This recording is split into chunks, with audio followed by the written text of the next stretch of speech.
बच्चों, welcome again. तो बच्चों आज हम करने वाले हैं previous year questions based on quantum numbers. ठीक है बच्चों, और ये क्वेश्चंस 11th 12th और जो नेक्स्ट मंथ नीट का एग्ज़ाम देने वाले बच्चे हैं उन सब के लिए बहुत हेल्पफुल रहेगा। ठीक है बच्चों, तो स्टार्ट करते हैं। ये है तुम्हारा क्वेश्चन नंबर फर्स्ट। जो फर्स्ट क्वेश्चन है तुम्हारा जो 2014 नीट में आया हुआ है। क्वेश्चन क्या है, विच ion has the maximum magnetic moment, मतलब इनमें से किस आयन का मैग्नेटिक मोमेंट सबसे ज़्यादा है। अब तुम्हें लास्ट वीडियो में मैंने तुम्हें बताया था कि मैग्नेटिक मोमेंट निकालते कैसे हैं। मैग्नेटिक मोमेंट होता है mu is equal to root of n+2 और n यहाँ पे क्या होता है, नंबर ऑफ अनपेड इलेक्ट्रॉन्स। ठीक है, तो मेनली हमने करना क्या है कि इन सब के अंदर अनपेड इलेक्ट्रॉन्स कैलकुलेट करने हैं और ये देखना है कि ज़्यादा किसके पास है। ठीक है, जैसे फर्स्ट हमारे पास Mn2 पॉजिटिव दिया हुआ है, तो Mn2 पॉजिटिव का निकालने के लिए मैंने क्या बताया तुम्हें कि हमेशा पहले न्यूट्रल का लिखो। Mn का 25 होता है, तो इसका जब लिखोगे तो क्या आएगा, आर्गन 18, 3D फिर 4s, तो 2 इसमें और 5 इसमें। तो Mn2 पॉजिटिव कितना बनेगा, इस S में से 2 इलेक्ट्रॉन निकल जाएंगे, तो क्या मिलेगा हमें, आर्गन 18, 3D 5। अब 5 आ रहे हैं, अब वो 5 को हम ऑर्बिटल्स में फिल करते हैं, तो इस तरीके से हर्ट्ज़ लगेगा। हर्ट्ज़ पता होगा सबको। तो अनपेड इलेक्ट्रॉन्स कितने आ रहे हैं इसमें, 5, तो नंबर ऑफ अनपेड इलेक्ट्रॉन 5 आ गए। इस तरीके से बाकी सबके पता करेंगे। जैसे कॉपर का है तो कॉपर का होता है 29, तो इसका जब कॉन्फ़िगरेशन लिखते हैं तो इसमें एक्सेप्शन आती है। ये मैंने तुम्हें लास्ट वीडियो में बताया था कि S में से एक इलेक्ट्रॉन जंप करके D में चला जाता है उसको फुली फिल्ड करने के लिए। अब इसमें अनपेड इलेक्ट्रॉन पता करेंगे तो वो कितने आ जाएंगे। अच्छा, ये तो न्यूट्रल हो गया। अब हमारे पास है कितना, Cu2 पॉजिटिव। 2 पॉजिटिव मतलब S में से 1 इलेक्ट्रॉन निकलेगा और D में से एक इलेक्ट्रॉन और निकल जाएगा। तो क्या आ जाएगा कॉन्फ़िगरेशन, आर्गन 18 और 3D 9। अब 9 जो आएगा उसको जब फिल करोगे तुम ऐसे, तो वो कैसे फिल होगा, 1 2 3 4 5 6 7 8 9। तो अनपेड इलेक्ट्रॉन कितने आ जाएंगे इसके अंदर, 1। ठीक है, ऐसे तुम आयरन का निकालना और फिर वेनेडियम का निकालना। ठीक है, वेनेडियम का होता है 23। ठीक है, 23 का जब तुम सॉल्व करोगे ना तो कितना आएगा, 3D 3 और 4s2। अब 3 इलेक्ट्रॉन निकालने हैं तो D के अंदर मतलब S में से 2 निकल जाएंगे और D में से 1 निकल जाएगा, तो D में कितने बचेंगे, 2 बचेंगे। मतलब ये 3D2 ऐसा कुछ आ जाएगा लास्ट में। तो D में 2 है मतलब अनपेड इलेक्ट्रॉन इसके 2 हो जाएंगे। और आयरन का कितना होता है, 26। आयरन 26 है, तो 26 का करोगे तो क्या आएगा, 3D6 4s2 और 2 पॉजिटिव दिया हुआ है चार्ज, तो मतलब 2 इलेक्ट्रॉन निकाल देंगे तो लास्ट में क्या बचेगा, 3D6 बचेगा। और 3D6 बचेगा तो मतलब अनपेड इलेक्ट्रॉन कितने आएंगे इसके अंदर, 4। ठीक है, तो n=4 आ जाएगा। तो सबसे ज्यादा अनपेड इलेक्ट्रॉन किसके पास है, Mn2 पॉजिटिव के पास। तो इसका मतलब इसका मैग्नेटिक मोमेंट सबसे ज्यादा हो जाएगा। तो ऑप्शन क्या हो जाएगी, ए। ठीक है बच्चों, तो क्लियर हो गया होगा। इसको तुम खुद से प्रैक्टिस करके करना। ठीक है, मतलब खुद से पूरा सॉल्व करके फिर करना। ठीक है, ठीक है, अब नेक्स्ट क्वेश्चन लेते हैं बच्चों। ठीक है बच्चों, अब नेक्स्ट क्वेश्चन देखेंगे। ये 2012 नीट में आया हुआ है बच्चों। Which atom has at least 1 electron with quantum number n=2, l=2, ml-1 और ms-12। ठीक है, तो ये क्वेश्चन बहुत ही आसान है।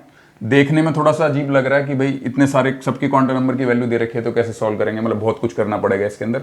ऐसा कुछ नहीं करना है, सिर्फ तुम्हें इन दोनों चीज़ों पे ध्यान रखना है।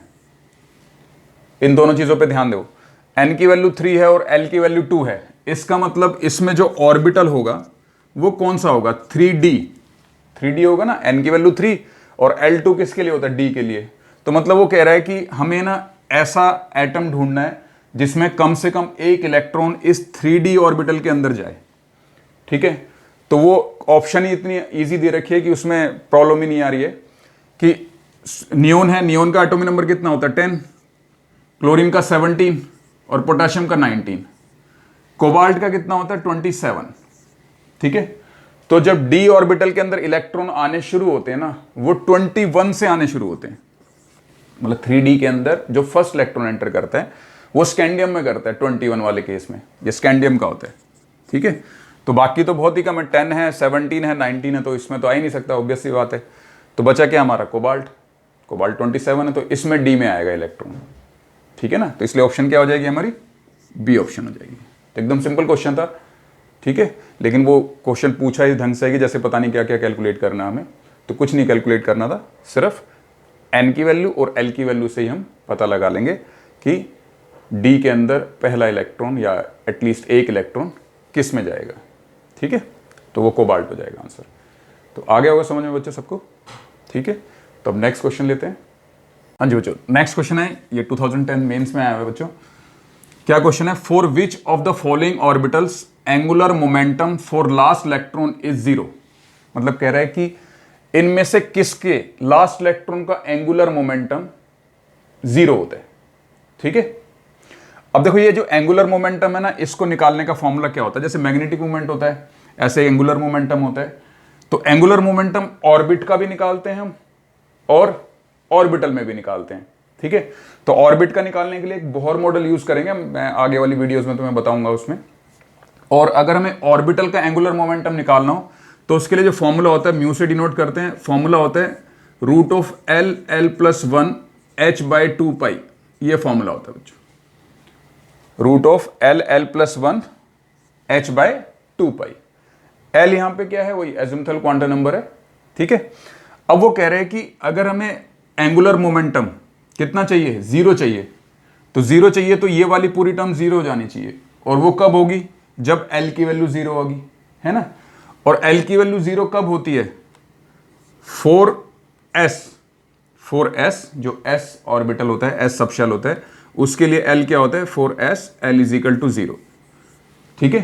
तो जब हम l जीरो पुट करेंगे यहां पे, तो ये पूरी की पूरी टर्म क्या हो जाएगी, मतलब 0 + 1 ये पुट करेंगे तो तब जीरो आएगा एंगुलर मोमेंटम हमारा, ठीक है। तो इनडायरेक्टली वो ये मतलब पूछना चाह रहा है कि किस वाले केस में जो तुम्हारा लास्ट इलेक्ट्रॉन है वो s के अंदर आएगा, ठीक है ना। क्योंकि जब लास्ट इलेक्ट्रॉन s के अंदर आएगा तभी उसकी l की वैल्यू जीरो होगी और एंगुलर मोमेंटम जीरो निकलेगा, ठीक है।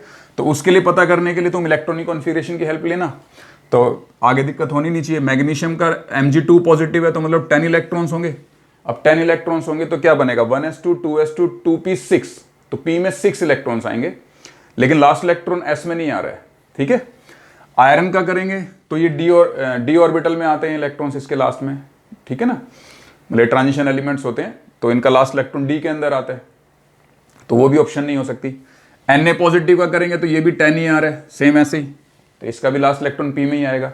लेकिन जो पोटाशियम है उसका 19 है, तो इसका कॉन्फ़िगरेशन करोगे तो क्या आएगा, 1s2 2s2 2p6 3s2 3p6 और फिर 4s1। तो लास्ट इलेक्ट्रॉन किस में आ रहा है, लास्ट इलेक्ट्रॉन किस में आ रहा है, एस के अंदर, ठीक है। तो क्या आ जाएगा, 1 है लास्ट इलेक्ट्रॉन, तो एस की वैल्यू, एस के लिए एल की वैल्यू क्या होती है, जीरो, तो म्यू क्या आ जाएगा हमारा, जीरो, ठीक है। इसलिए ऑप्शन क्या हो जाएगी, डी ऑप्शन हो जाएगी। क्लियर है बच्चों, तो आगे होगा समझ में सबको, ठीक है बच्चों। अब नेक्स्ट क्वेश्चन लेते हैं।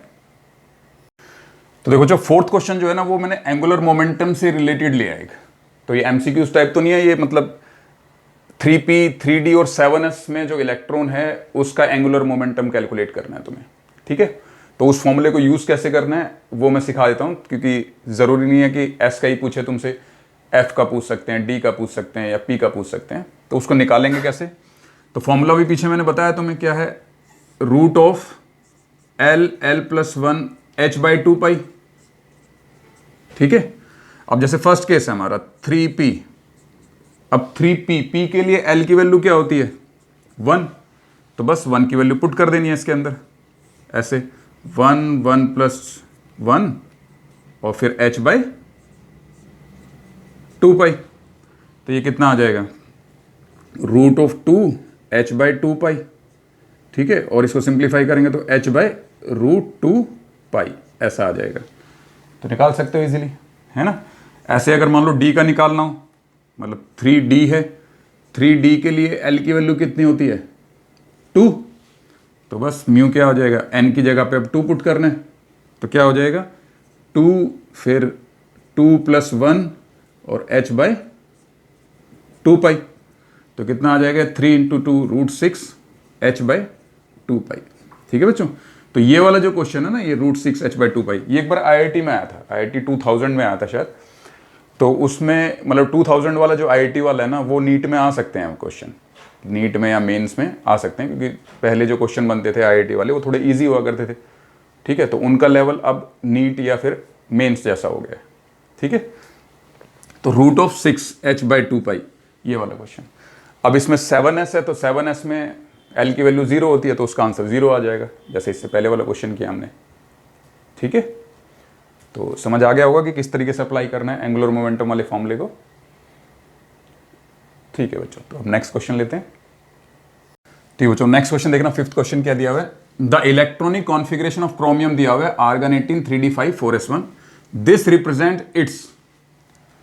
देखो कितना सिंपल क्वेश्चन है, IIT 2000 में आया हुआ है। ठीक है, तो मैंने जैसे बोला कि IIT के जो पुराने वाले क्वेश्चन हैं वो थोड़े इजी होते हैं, लेकिन उनका लेवल नीट या फिर मेंस के जैसा होगा। ठीक है, तो IIT 2000 में आया हुआ क्वेश्चन एकदम सिंपल क्वेश्चन है, पर ये वाला क्वेश्चन भी बहुत सारे बच्चे गलत कर देते हैं। ठीक है, क्या है, देखो इलेक्ट्रॉनिक कॉन्फ़िगरेशन क्रोमियम में 3D में 5 और 4s1 है, तो इसका मतलब एक इलेक्ट्रॉन यहां से जंप करके यहां पे आया था ना, क्योंकि हाफ फील्ड और फुली फील्ड ज़्यादा स्टेबल होते हैं, ये मैंने तुम्हें पहले बताया था। तो पूछा कि ये जो कॉन्फ़िगरेशन है ये इसकी कौन सी स्टेट को रिप्रेजेंट कर रहा है, एक्साइटेड स्टेट को कर रहा है या ग्राउंड स्टेट को कर रहा है, कैटायनिक फॉर्म को कर रहा है या एनायनिक फॉर्म को कर रहा है। तो ये तो खत्म ही है, ये तो ऑप्शन है ही हो ही नहीं सकती, तो इन दोनों में से ही करना है। तो मोस्टली बच्चे जो होंगे ना, उनका दिमाग यही जाएगा कि भाई एक इलेक्ट्रॉन जंप करके डी में जा रहा है, तो इसलिए एक्साइट हो रहा है इलेक्ट्रॉन, तो एक्साइटेड स्टेट होगी। लेकिन ये नहीं होगा बच्चों, क्रोमियम की ये ग्राउंड स्टेट ही होती है, मतलब यही कॉन्फ़िगरेशन होता है ग्राउंड स्टेट के अंदर। ठीक है, तो वो इलेक्ट्रॉन वो एक्साइट नहीं होता है, ग्राउंड स्टेट में यही कॉन्फ़िगरेशन आता है।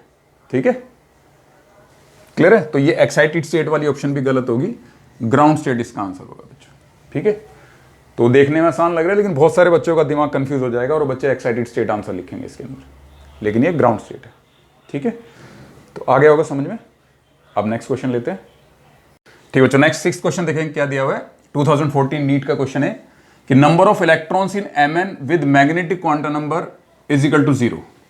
कह रहा है Mn के अंदर वो इलेक्ट्रॉन्स बताओ जिनके मैग्नेटिक क्वांटम नंबर्स की वैल्यू 0 है, तो कितने इलेक्ट्रॉन्स होंगे वो बताने हमें।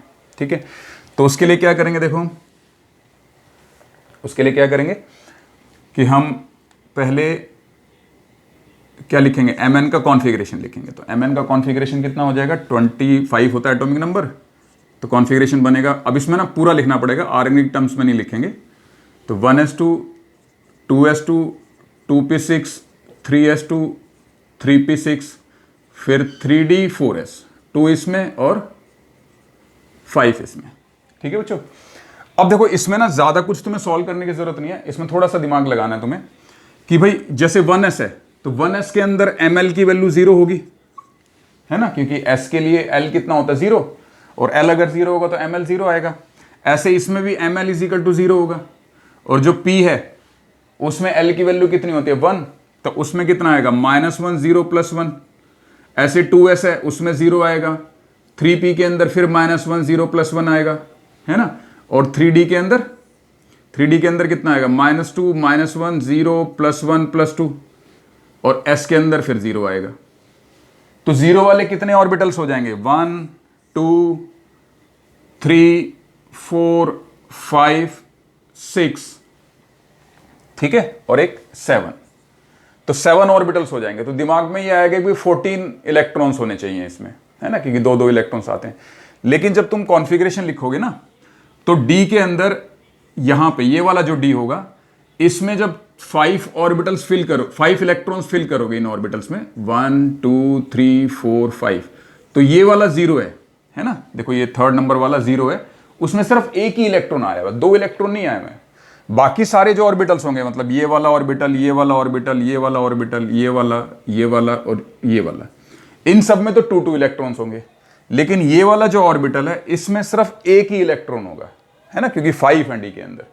तो जब एक इलेक्ट्रॉन होगा तो वो टोटल काउंट करेंगे तो 6 तो हो गए जिनमें 2-2 इलेक्ट्रॉन्स है, तो मतलब वो तो 12 हो गया, और 1 इलेक्ट्रॉन इसमें से, तो टोटल कितना हो जाएगा 13 इलेक्ट्रॉन्स आ जाएंगे। तो इसलिए ऑप्शन क्या हो जाएगी 13। तो क्लियर है, ठीक है, तो अच्छा क्वेश्चन था ये, समझ आ गया होगा सबको। ठीक है बच्चों, अब नेक्स्ट क्वेश्चन लेते हैं। ठीक है बच्चों, अब सेवंथ क्वेश्चन देखेंगे। क्वेश्चन क्या है, how many electrons are present in M shell of an atom of the element with atomic number 24। कह रहे कि एक एलिमेंट है जिसका एटॉमिक नंबर 24 है, ठीक है। तो कह रहे कि उसके अंदर एम शेल वाले कितने इलेक्ट्रॉन्स हैं, एम शेल वाले कितने इलेक्ट्रॉन्स हैं, ठीक है।